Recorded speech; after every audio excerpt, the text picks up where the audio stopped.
All right, decision made on the fate of the $50 on sale Hercules.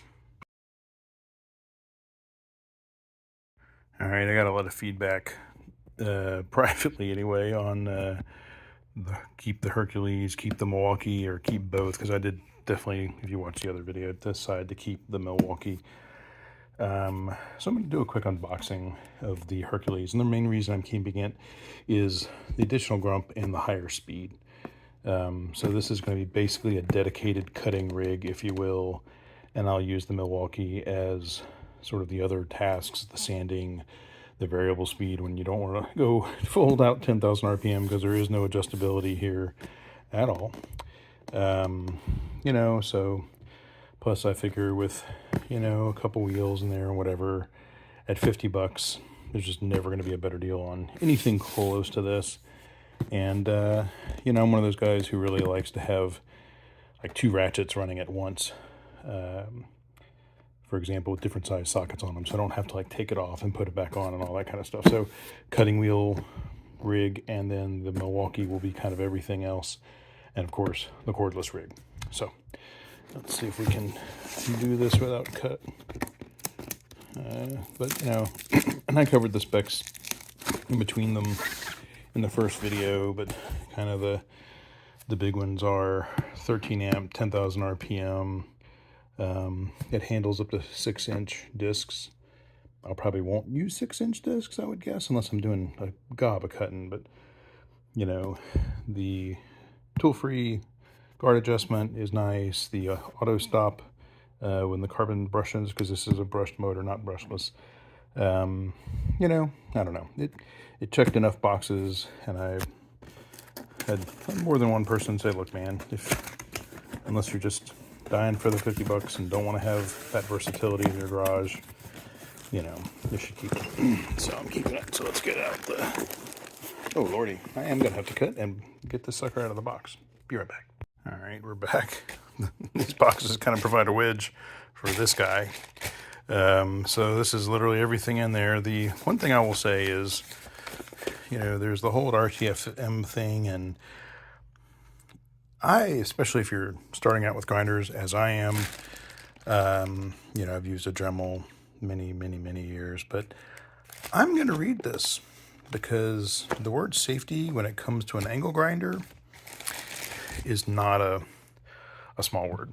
So, and I would also say, just as, just to have my conscience, wear PPE. I've got a whole face mask that I bought for this thing right over there. Messy, still messy at the garage. I wear hearing aid protectors because I have hearing aids from too many years of being in bands and doing stuff that wasn't great for my hearing now that I'm in my 50s. So protect yourself. Oh, and wear gloves. I think I'm going to start with just sort of my leather, yard glove type things, but there are welding gloves and others that seem very protective. We'll see. But something to protect your hands. I've seen some anti-cut thinner gloves that I may invest in. We'll see. But anyway, so read the instructions. Let's see what's in these other little guys here. The guard is obviously quite important. And it is important. Don't run your grinder without a guard. And here's the other guard and the two included discs. So, and these are the grinding wheel style, so they're thicker. They're not really cutting. You can cut with them, but these are more grinding. Remove and flatten stuff on surfaces type. So the two. I'm going to put the 6-inch aside because I will, like I said, probably never use it. And I guess this is for the 4.5 and 5-inch that it will be. So, I'm not sure if I'm saving those boxes for later, but anyway. Oh, no, it comes with a 4.5 that's already on there. So, I guess I'll put that aside for the moment, too. So that's it. It's really straightforward packaging. Pretty shockingly, no styrofoam, or I guess they do use one of the boxes as kind of an end insert for the business end of this guy, but not a lot of packaging. Sorry for all the noise, I'm sure. But that's it. And the one thing I would just note, kind of on this style, you know, that kind of gets everywhere. A lot of grinders have like a side trigger. Some, like the Milwaukee I have a paddle, and this has the trigger with a nice safety and a lock. Yeah, so I probably won't use the lock because locks aren't consistent with, like, the thing I like, you know, is about the Milwaukee is it stops before I'd have to rush to put it down before that disc is stopped. And then that creates a lot of safety margin of error, if you will. So I don't think I'll use the lock button, but it's nice, I guess, is there for some folks.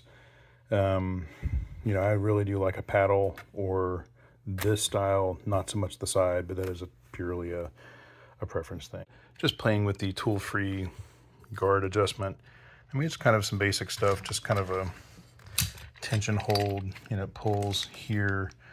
You can already see just from being shipped, you know, there's kind of a little bit of a gouge in that screw. So that might be something I find a beefier replacement for later, maybe. But knowing this is going to be kind of a grinding rig, maybe not. Yeah, just kind of leave it in one place. Most of what I do, rarely adjust it anyway, probably. And it goes around, it's a little clunky, you know, not nearly as smoother together as the Milwaukee design, but it works fine. So just a little usability note on the Hercules grinder. And another quick note as I'm putting things away, it does come with an extra set of brushes, which is nice. And of course, the requisite tool for getting the discs, you know, installing and uninstalling the discs. And that came kind of tucked to the handle, which I thought was sort of funny. But anyway, and that's it. Back to the video. And lastly, as I was buttoning everything up, putting the tool away for the Hercules, it is actually slightly smaller, I guess, the diameter of the discs than the Milwaukee, so the tools are not the same, which was, I don't know, annoying. Bigger pin, closer together. So I gotta hang up both of these things or whatever, which kind of doesn't please me, if I'm honest, but maybe I'm just a noob. So call this an unboxing with some opinions from a novice grinding guy, and we'll go from there. And thanks for watching. Stay messy.